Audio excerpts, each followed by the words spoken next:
እስቲ ያስቡት አንድ ቀን መኪና ያሽከረከራችሁ ወደ ጫካ ውስጥ ገባችሁ ለሚቀጥሉት 27 ዓመትም ከየትኛውም ግለሰብ ጋር ቃላት እንኳን ባትለዋወጡ ምንም አይነት ኢንተርኔት የለም ስልክ የለም በጨካኙ ክረምት ጊዜ እንኳን እሳት የለም እናንተና ጸጥታ ብቻ People were afraid to go for a run because they didn't know who was in the woods, or some people wouldn't stay at their camp overnight because they felt uncomfortable. Before this, all we had was just this lock here, and I think he used to just slide something down in there and open it up. That was it. And then I think they're going to make a movie of his life. Yeah. I think they should. At least a documentary, right?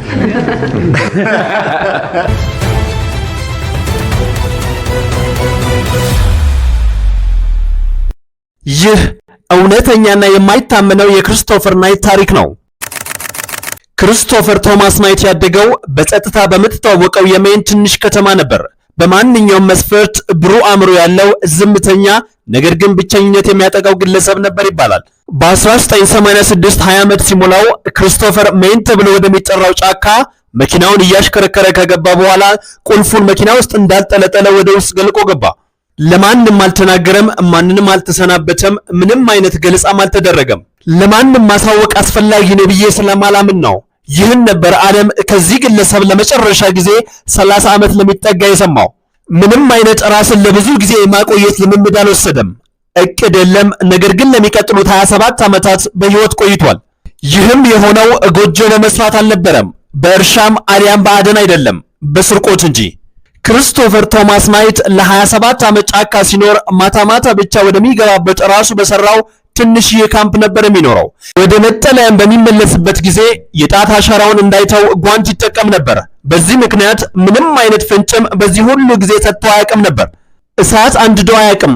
ክሪስቶፈር አቅራቢያው ከሚገኙ ጎጆዎች ምግብ፣ ቤንዚንና ልብሶችን በመስረቅ ነበር ይኖር የነበረው። ከ1000 በላይ ጊዜም የሰው ቤቶችን በጥንቃቄ ዘርፏል። ነገር ግን ማንንም ጎድቶ አያውቅም ነበር። ማንም ቤት እያለ ሰብሮ ገብቶም አያውቅም። በዚህ ሁሉ ጊዜም የአካባቢው ሰው ክስተቱን እንዳፈ ታሪክ ነበር የሚወስዱት። እሱ ግን እውነት ነበር። በጥንቃቄም ይከታተላቸው ነበር። ዓለምን ይከታተል የነበረው በትንሽዬ ሬዲዮ ነው። ከማንም ጋር ግንኙነት አልነበረውም። ማንም እሱን አግኝቶት አያውቅም። ለ27 ዓመት መንፈስ ነበር።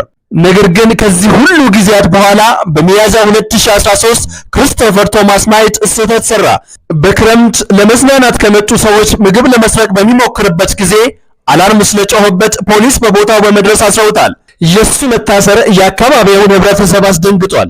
አንዳንዶቹ የተሰረቀባቸውን በማስታወስ ተናደውበታል። ሌሎቹ ደግሞ በዚህ ደረጃ ምስጢረኛ መሆኑን ሲያደንቁለት ተስተውለዋል። ክሪስቶፈር አደገኛ ሰው አልነበረም። ማንንም ለመጉዳት አላደረገም። የፈለገው ብቻውን መሆን ነበር። ሰውየው የአእምሮ ህመምተኛ ወይም ከወንጀል እያመለጠ አልነበረም። የማህበረሰቡ አካል መሆን ብቻ ነበር ያልፈለገው። በፖሊስ ከተያዘ በኋላ ለምን ተብሎ ለቀረበለት ጥያቄ ከሰዎች ጋር ማውራት ፍላጎት አልነበረኝም፣ አስፈላጊነቱም አልታየኝም ብሏል። መጽሐፎችን ያነብ ነበር፣ ሬዲዮንም ያዳምጥ ነበር። በጥልቅ አስቧል። ብቻዬን ሆኜ አላውቅም ሲልም ተደምጧል። ክሪስቶፈር በስርቆት ወንጀል ጥፋተኛ ሆኖ በመገኘቱ ለወራት ከታሰረ በኋላ በአሁን ጊዜ በሜን ከተማ ሰላማዊ ኑሮ እየኖረ ይገኛል፣ ከካሜራና ከጫጫታ ራሱን በማራቅ። የክሪስቶፈር ናይት ታሪክ ስለ ብቸኝነት ብቻ አይደለም፣ በአጠቃላይ ስለ ሰው ልጅ ፍላጎት ጭምር እንጂ ለመኖር ከሰዎች መገለል። እውነት ሰውየው ራስ ወዳድ፣ እየተማረ ወይስ በቀላሉ የተለየ? ራሱን ከማህበረሰቡ በመነጠል እነዚህ ጥያቄዎች እንድናስብባቸው አድርጎናል። እዚህ ጋር ጥያቄው ግን እውነት እናንተስ ለ27 ዓመት በክሪስቶፈር ደረጃ መኖር ትችላላችሁ ወይ ነው?